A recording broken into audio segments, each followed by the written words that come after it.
Welcome back. I'm going to be doing another book review. By the way, my name is Jason. I forgot to mention that last time. Also, like and subscribe if you want to. And this time, I'm going to be doing the book review on Death's City. Death's City is the sequel to Death's Messenger.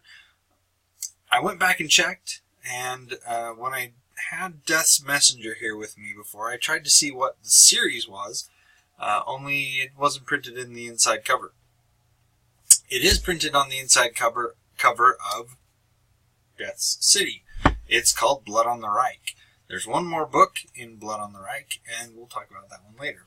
First of all, if you haven't read Death's Messenger and you're interested in it, spoiler alerts. This is going to have some spoiler alerts for Death's Messenger, just because of the nature of the setup. So, at the end of Death's Messenger, here comes the spoiler alerts, Rudy and Hannah had met up with a friend of theirs from the village, Fritz. And all three of them were trying to actually leave the Empire. The Empire, one of the stable, safe places, but they were still trying to leave it. Hannah and Rudy were wanted by the witch hunter for heresy. And Fritz, Fritz's brother had kind of gotten him in trouble. Fritz's brother, in the previous book, started mutating, and that's a bad thing. Mutation is a sign of one of the Chaos Gods, particularly Tzeentch, and as such, he was harboring a mutant, and so he was wanted by the witch hunter as well. So all three of them were trying to leave the Empire. They were trying to get to Marienburg. There are a couple reasons. One, they were hoping if they got outside of the Empire, the witch hunter would stop following them. Outside the Empire, the witch hunter just had less influence, less power. He wouldn't be able to summarily execute them for their crimes. And the other reason they wanted to get to Marienburg is Marcus, wealthy merchant from their village, had a place in Marienburg. They figured if he was still alive, maybe he would have some more information about what on earth was going on. What were these chaos cultists doing? And so they were trying to get to him in Marienburg. So one escape later, they're trucking it to Marienburg. When they finally get to Marienburg, the story kind of slows down, unfortunately. It kind of gets a little bogged down right there. Rudy ends up joining the City Watch. His particular skills that he had owned while he was working in the wilderness with his adoptive father.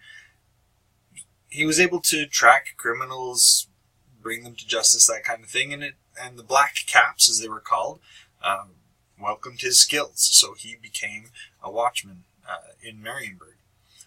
Hannah, who had had her powers sealed, spoiler alert for the previous book, was trying to study more magic. She had some powers, and she was trying to explore them, and she also was trying to get her powers unsealed. So she kind of went off to the College of Magic to figure out what was going on with her powers, and the only one that really kind of landed on his feet and was making it good in the world was Fritz. He ended up becoming a bodyguard for a wealthy merchant / diplomat.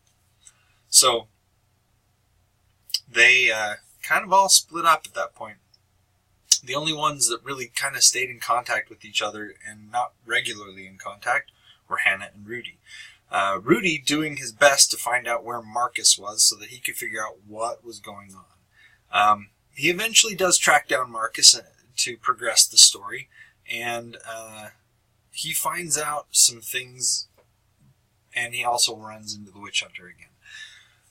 Although the second, I shouldn't say second, because it's third or fourth time he's run into the witch hunter at this point. This particular encounter with the witch hunter was very much different. In the previous encounters, the witch hunter was very definitely interested in ending Rudy's life. At this point, he just seemed to want to talk to Rudy. He's like, wait, calm down. And Rudy, of course, doesn't want to calm down. He's had the Witch Hunter in action, and so he just basically attacks. And the Witch Hunter is on the defensive. So there's you find out a lot of weird things that are going on with Rudy. Even it seems that the closer he gets to death, the more powerful he becomes. And there are a couple times when this power manifests itself while he's in Marienburg. In addition to that, he seems to be attracted to things that should right out disgust him and would disgust normal people. The scent of rotting meat starts his mouth watering, that kind of thing. Stuff that really isn't pleasant smelling, pleasant looking. It heightens his senses.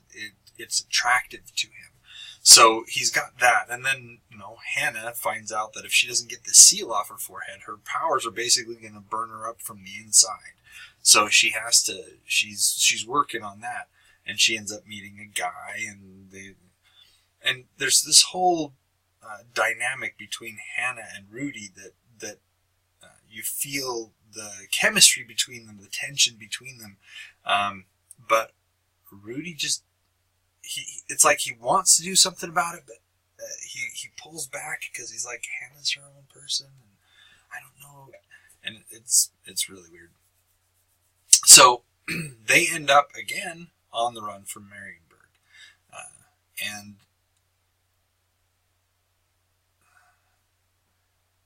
once again, I really did enjoy this book. I enjoyed the series immensely. But again, it's not quite as good as Sandy Mitchell's other series, the Caiaphas Cain series. Still worth the read. And again, if you're squeamish, yeah, more Nurgle stuff.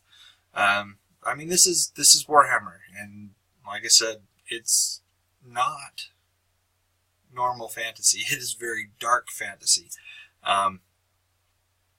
And so Rudy and Hannah, you do kind of get Fritz. He comes in every once in a while. It seems like at the beginning he's going to be an important part of this trio, and then he just kind of disappears. So again, there's some more that you find out about Rudy. Not so much Hannah. Yes, actually, Hannah. You find out more about her as well. More about her mother and what she was doing in the village. And again, it does progress the story, but it kind of does bog down a little bit there with some of the details of what's going on with their lives and stuff. Again, good read. If you have anything that any questions about it, I'd be happy to ask, or I'm happy to have you ask, and I will answer them in the comments. If there's a book that you want my opinion on, hey, put it in the comments. I'll take a look at it. And that's it for today. If you'd like this, like and subscribe. And the next video will be on the third book in the Blood on the Right series. So you can look forward to that.